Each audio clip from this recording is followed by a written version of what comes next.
Muhammadun aba ahadin min rijalikum walakin Rasulullah wa khataman nabiyyin. Muhammad itu sekali-kali bukanlah ayah di antara kalian, tetapi dia adalah Rasulullah, penutup para nabi. Kaum muslimin as'adakumullah, hamba-hamba Allah yang dimuliakan.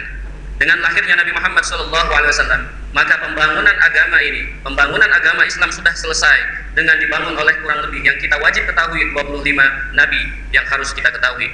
Pembangunan dimulai dari Nabi Adam alaihissalam, kemudian disempurnakan oleh para nabi-nabi setelahnya. Bangunan ini didasari dengan satu fondasi yang sama, yaitu tauhid, mengesahkan Allah Subhanahu wa taala.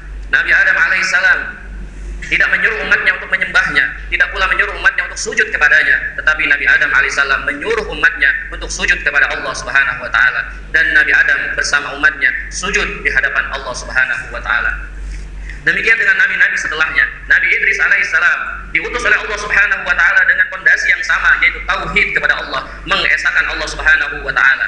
Nabi Idris tidak menyuruh kaumnya untuk menyembah dirinya. Nabi Idris tidak menyuruh kaumnya untuk sujud kepada dirinya, tetapi Nabi Idris menyuruh umatnya untuk sujud kepada Allah, menyembah Allah. Dan Nabi Idris bersama umatnya sujud dan menyembah Allah Subhanahu wa taala. Demikian pula dengan nabi-nabi setelahnya. Pula dengan Nabi Isa alaihissalam. Nabi Isa tidak menyuruh umatnya untuk sujud di hadapannya. Nabi Isa tidak menyuruh umatnya untuk menyembah dirinya, tetapi Nabi Isa menyuruh umatnya untuk sujud di hadapan Allah. Dia juga menyuruh untuk menyembah hanya Allah Subhanahu wa taala, dan Nabi Isa bersama umatnya menyembah Allah Subhanahu wa taala, sujud kepada Allah Subhanahu wa taala.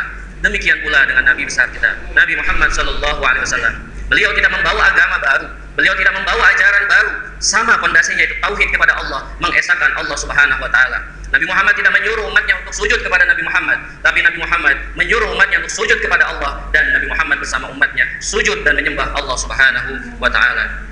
Masyarul muslimin as'adakumullah. Adapun yang berbeda antara nabi-nabi adalah syariatnya. Tentu saja syariat diturunkan sesuai dengan kepentingan yang ada ketika itu. Di zaman Nabi Adam alaihissalam tidak ada undang-undang, belum ada syariat mencuri, karena di zaman Nabi Adam alaihissalam belum ada yang memiliki tanah. Jangankan tanah, jangankan kapling, jangankan negara, bahkan benua ini belum ada, hanya milik Nabi Adam dan keluarganya. Oleh sebab itu tidak ada syariat pencurian. Kenapa tidak ada? Karena tidak ada orang yang mencuri.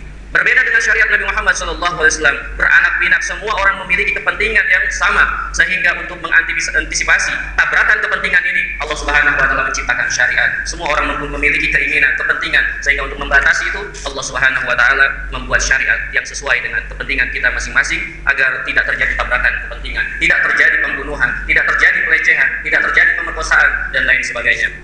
Jika kita umpamakan bagaimana polisi membuat sebuah lampu lalu lintas supaya tidak menjadi tabrakan kepentingan, karena semua orang memiliki kepentingan di jalan raya. Masyarul muslimin as'adakumullah. Allah Subhanahu wa taala berfirman di dalam surat Ad-Dariyat ayat 56, "Wa ma khalaqtul jinna wal insa illa liya'budun." Tidaklah aku ciptakan jin dan manusia kecuali untuk aku perintahkan menyembah Allah Subhanahu wa taala.